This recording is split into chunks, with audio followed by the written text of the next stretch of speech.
Hello students, computer science की एक और क्लास में आपका स्वागत है। स्टूडेंट्स, जब हम एमएस वर्ड के अंदर अपना डॉक्यूमेंट क्रिएट करते हैं तो उस डॉक्यूमेंट को एक अच्छा लुक देने के लिए हम उसके अंदर कुछ सेटिंग्स करते हैं। तो वो कौन सी सेटिंग्स होती हैं जिनकी वजह से हम अपने डॉक्यूमेंट को एक अच्छा लुक प्रोवाइड कर सकते हैं। तो चलिए आज हम उसी के बारे में डिस्कस करते हैं। तो जुड़े रहिए हमारे साथ और देखते रहिए CS क्लास।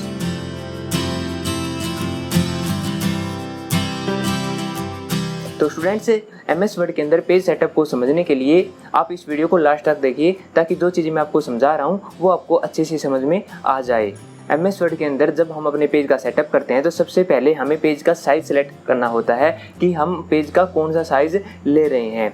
देखो, जो सबसे पॉपुलर साइज़ होता है पेज का वो होता है A4 साइज़, क्योंकि जितने भी हमारे प्रिंटर्स होते हैं उनके अंदर मोस्टली हम A4 साइज़ का पेपर ही यूज़ करते हैं। बाकी हम अपनी नीड के अकॉर्डिंग कोई भी पेपर साइज़ सेलेक्ट कर सकते हैं। एमएस वर्ड के अंदर पेज का साइज़ सेलेक्ट करने के लिए हम एमएस वर्ड की जो मेनू बार होती है उसमें से पेज लेआउट के अंदर जो पेज सेटअप का ग्रुप होता है उसके अंदर हमें सारे ऑप्शन मिल जाते हैं जहाँ से हम अपने पेज का साइज़ सेलेक्ट कर सकते हैं। पेज की साइज़ को सेलेक्ट करने के बाद हमारे पास आता है पेज का ओरिएंटेशन। जो पेज के ओरिएंटेशन होते हैं वो दो प्रकार के होते हैं, एक तो होता है लैंडस्केप ओरिएंटेशन और एक होता है पोर्ट्रेट ओरिएंटेशन। अगर हम अपने पेज को वर्टिकली यूज करना चाहते हैं तो उस केस के अंदर हम पोर्ट्रेट ओरिएंटेशन को सिलेक्ट करेंगे, और अगर हम पेज को हॉरिजॉन्टल यूज करना चाहते हैं तो उसके अंदर हम लैंडस्केप ओरिएंटेशन का यूज करते हैं। पेज का ओरिएंटेशन हमारी नीड के ऊपर डिपेंड करता है कि जो भी कंटेंट हम अपने पेज के ऊपर लिख रहे हैं उस कंटेंट को हम पेज के ऊपर किस प्रकार एक अच्छे वे में रिप्रेजेंट कर सकते हैं। हम अपने नीड के अकॉर्डिंग ही पेज का ओरिएंटेशन पोर्ट्रेट या फिर लैंडस्केप सिलेक्ट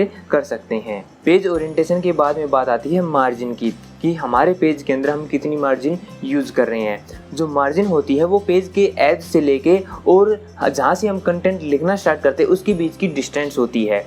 उस डिस्टेंस को हम अपने नीड के अकॉर्डिंग कम या ज़्यादा कर सकते हैं। कुछ प्री डिफाइंड मार्जिन भी हमारे एमएस वर्ड के अंदर सेट होती हैं, जैसे नैरो है, नॉर्मल है या फिर वाइड है। इन ओरिएंटेशन को भी हम अपने पेज सेटअप में से सिलेक्ट करके यूज़ कर सकते हैं। और अगर हम कस्टम मार्जिन सेलेक्ट करना चाहते हैं तो हम कस्टम मार्जिन का भी यूज़ कर सकते हैं। और इसके अलावा हम रूलर की हेल्प से भी मार्जिन को कम या ज़्यादा कर सकते हैं।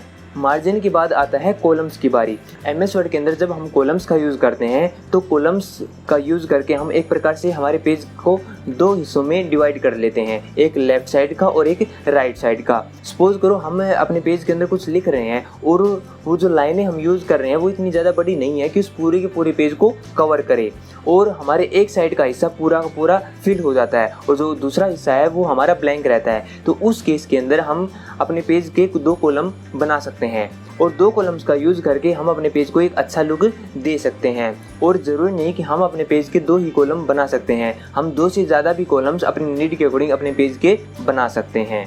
तो स्टूडेंट्स, ये चार कुछ बेसिक्स सेटिंग्स होती हैं जब हम अपने पेज को सेटअप करते हैं। इसके अलावा हम पेज ब्रेक भी अपने पेज के अंदर इंसर्ट करते हैं। अगर हमने सपोज करो पैराग्राफ लिखा और वो पैराग्राफ हमारे हाफ पेज को कवर कर लेता है और हम चाहते हैं कि जो अगला पैराग्राफ हो वो नेक्स्ट पेज के अंदर लिखा जाए, तो उस केस के अंदर हम पेज ब्रेक का यूज़ करते हैं। जब हम पेज ब्रेक अपने एमएस वर्ड के अंदर इंसर्ट करते हैं तो हम एक नए पेज के ऊपर चले जाते हैं और जो भी हम नया पैराग्राफ लिखना चाहते हैं वो हमारे उस नए पेज के ऊपर लिखा जाता है।